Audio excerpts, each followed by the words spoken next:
السلام عليكم ورحمة الله. ازيكم عاملين ايه؟ يا رب تكونوا بخير وبسعادة يا رب. النهارده هنعمل فطير مشلتت او فطير فلاحي. ما شاء الله بطريقة سهلة وان شاء الله تعجبكم.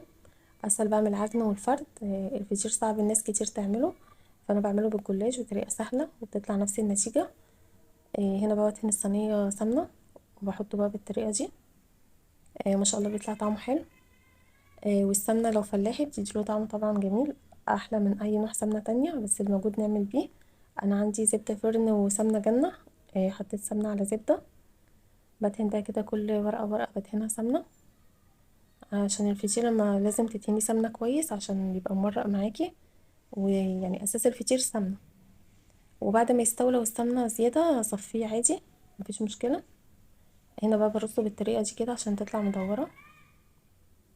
طريقته سهلة مش صعبة، واوفر كتير ما تجيبيها من بره. يعني شوفي هتجيبي الفطيرة دلوقتي من اي محل بكام. طبعا هتبقى مكلفة. لكن الجلاش النص كيلو ب15. الصينية بتاخد نص كيلو. وسهل مش صعب وبيطلع نفس النتيجة. هرصه بقى كده بالطريقة دي. انا جايبة كيلو هعمل صينيتين. وما شاء الله بيتعمل بكذا طريقة.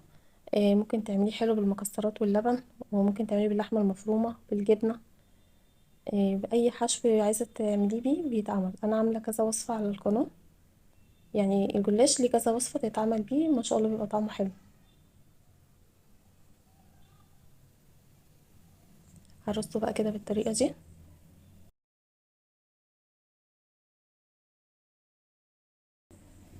لازم كل ورقة ورقة تدهنيها سمنة كده عشان يطلع مورق معاكي. انا بقى بقالي شهر ما نزلتش فيديوهات، فجالي تعليق امبارح بتقولي ممكن الوصفة من غير رغي كتير. طب انا حبيبتي رغيت في ايه امبارح؟ انا بقالي شهر ما نزلتش فيديوهات. انا كل اللي قلته امبارح بنصح البنات يتعلموا في بيت باباهم قبل ما يروحوا بيتهم. دي حاجة كويسة مش حاجة وحشة. يعني كون اللي انا يعني باكد عليهم المعلومة عشان عايزة مصلحتهم. يعني انا عايزة افيدهم مش عايزة اضرهم. يبقى انا رغيت في ايه بقى؟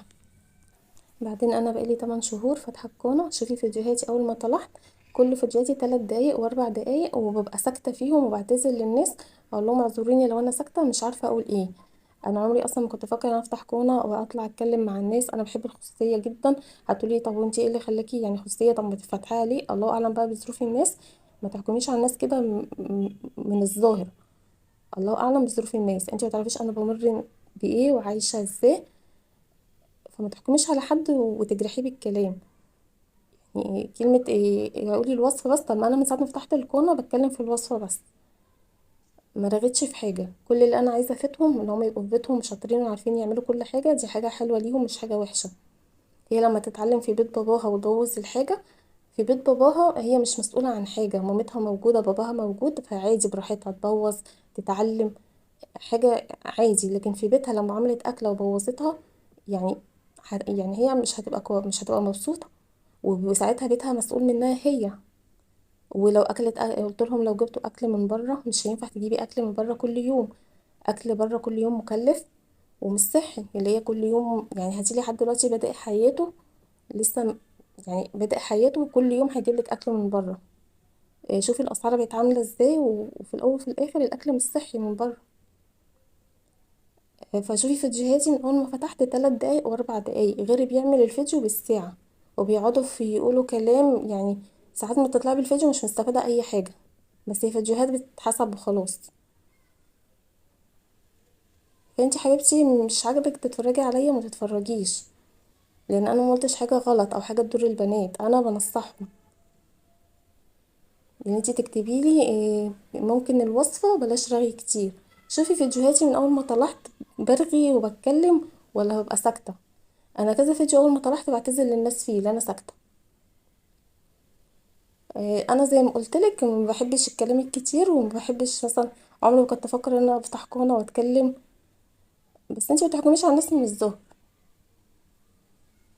بس حبيبتي مش عاجبك تتفرجي عليا ما تتفرجيش.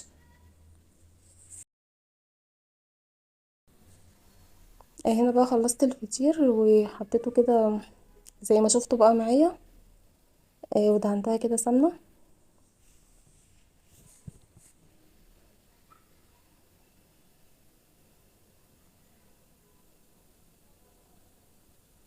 هنا بقى لو الحروف كده عامله مثلثه بندخلها لجوه كده، بنتنيها على جوه عشان تطلع مدوره معانا. وهنا الفرن شغال، بحطه على الشبكه اللي في النص والنار من تحت عاليه. لما ياخد لون بولع له الشوايه. ممكن بس اسويه على كده، بس انا بحب اقطعها واحط لها شويه لبن. شويه اللبن دول بيفرقوا في الطعم. يطلع معاكي ما شاء الله مورق وجميل.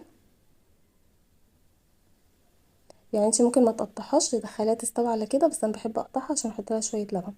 بتشرب بقى شويه اللبن وبيديله طعم حلو.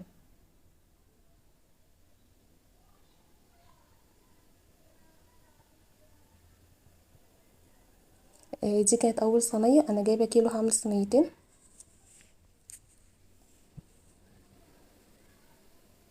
واللبن مش بنضيف له اي حاجه، والجلاش مش بنضيف له اي حاجه، وبيجي يحطه حلو. بتدينيه سمنه وبعد كده بتحطي عليه شويه اللبن، ومش بتضيفي له ملح ولا اي حاجه. وما شاء الله بيطلع طعمه حلو. دي بقى تاني صينيه. وجالي كذا مشترك من فيديو امبارح، بشكركم على ذوقكم. ربنا يا رب يفرحكم زي ما بتفرحوني. هنا بقى هعمل الصينيه التانية كده.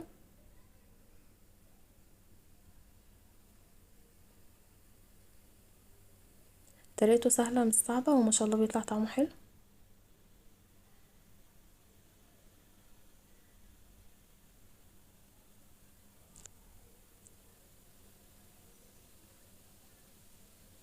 لازم بقى نكون مولعين الفرن قبلها، يعني اول ما تبداي تعمليه كده تولعي الفرن عشان يبقى سخن.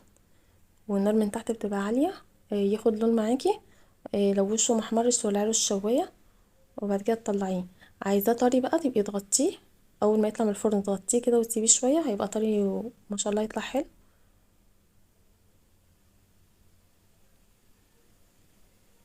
حتى لو بات عندك ولقيتيه ناشف، لو حطيتيه يعني سيبتيه بره او في التلاجة يوم ولا اتنين ولقيتيه نشف معاكي، وطي عليه النار البوتاجاز من فوق او الفرن وحطي عليه شويه لبن. بيبقى طري، بيبقى طعمه حلو.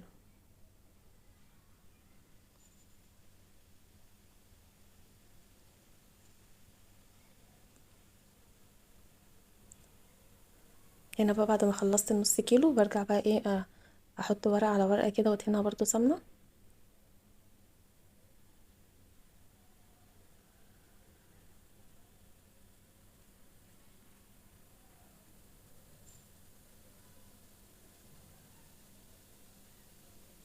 هنا برضو هقطع دي واحط لها شويه لبن.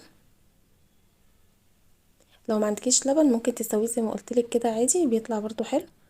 بس انا بحب اديله لبن، بيديله طعم يعني بيبقى طعمه احلى. وتبقى مرقه معاكي من جوه كده وطريه.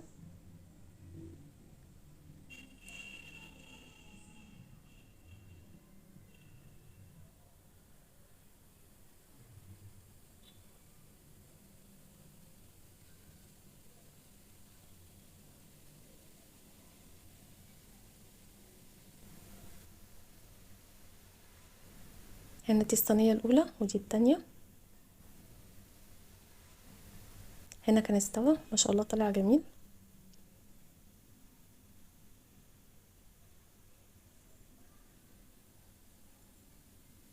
هنا بقى بوريكم هو مورق كده وما شاء الله طعمه حلو. يعني طلع بصي مورق معاكي ازاي، ما يختلفش عن الفطير اللي احنا بنعجنه وبنفرده. ما يفرقش عنه حاجه خالص. ويا رب الفيديو يعجبكم، والسلام عليكم ورحمه الله.